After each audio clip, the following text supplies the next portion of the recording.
Good evening, everyone. I'm Lissy Bastian. Thanks for tuning in. Hurricane Dorian throwing a monkey wrench in the government clinching a deal for the Grand Lucayan Resort. Lucayan Holdings Chairman Michael Scott telling us the deadline for an agreement to be made as soon as Dorian slowed down negotiations. It's been delayed by a month, but we're deep into the negotiations now, and each side has requisitioned the other on different facets of the deal. The original deadline was set for September or October. In terms of damage to the hotel, Mr. Scott said it was minor. He said the board's in the process of completing the insurance work. The government purchased the Grand Lucayan for $65 million.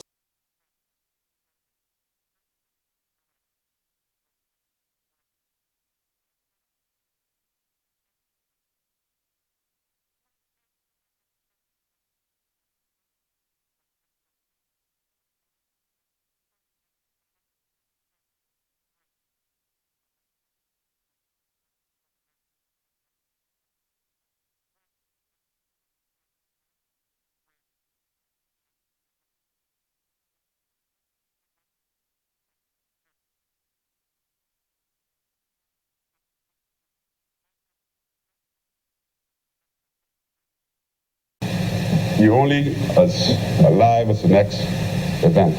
And then these agencies move on and forget you. And so it is important, as Minister Rhodes stated yesterday, Garden Hills, that we build capacity. And so it was genius almost to put people along with some of these people so that we too can be able to respond and help others and ourselves in this Bahamas when there is crisis. The Foreign Affairs Minister, contributing to the Disaster Preparedness Response and Amendment Bill 2019, noted that the Bahamas, along with other small island development states, contribute the least to climate change, but is most affected. As a result, Henfield says it's unfair for the Bahamas to be classified as a middle-class country, prohibiting the ability to be able to apply for certain grants and loans. A lot of European countries pledged to double their response to the Green Climate Fund.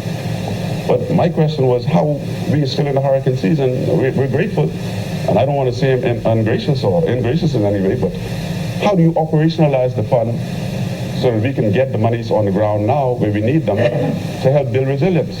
And we don't mind if you send your own companies to the Bahamas, or you create a czar to manage the monies, who will come to the impacted area, wherever we are, and say, approve the spending of the money to build resilience, to put underground cables so that we can survive after these storms hit us.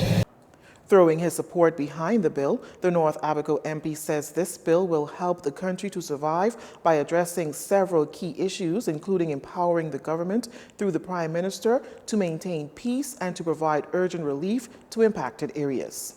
Hurricane Dorian's death toll now at 65 after the remains of another 2 unidentified bodies were recovered over in Abaco on Tuesday. The increase comes on the heels of Pine Ridge Member of Parliament Frederick McAlpine chiding the government for what he called the minuscule number it's putting out into the world, knowing it expects the number of deaths to be far greater. This, he said, only causes the international community to look at the Bahamas as ignorant, unintelligent, disingenuous, or simply a government out of its depth. Mr. McAlpine insists that where the bodies have been identified, the public and the world should understand the deaths are in the hundreds of thousands. The government has repeatedly braced Bahamians for a staggering death toll.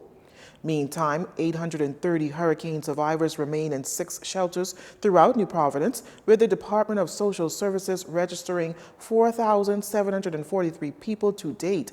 Sadly, officials are reporting a spike in post-traumatic stress disorder, or PTSD, depression, and behavioral adjustments among Grand Bahamian residents. Dr. Gregory Swan sees it necessary to return to those individuals, expressing these concerns to further evaluate them and offer emotional counseling. Officials also reporting an environmental health concern as many areas in Grand Bahama reportedly became infested with rats. In fact, a consultant who specializes in rodents is in Grand Bahama dealing with the problem. The specialist has suggested collecting garbage and debris from homes and businesses impacted by the storm. If left unchecked, there is the risk of families acquiring health issues. You're watching JCN News. Stay with us. This segment of the news was brought to you by Alive.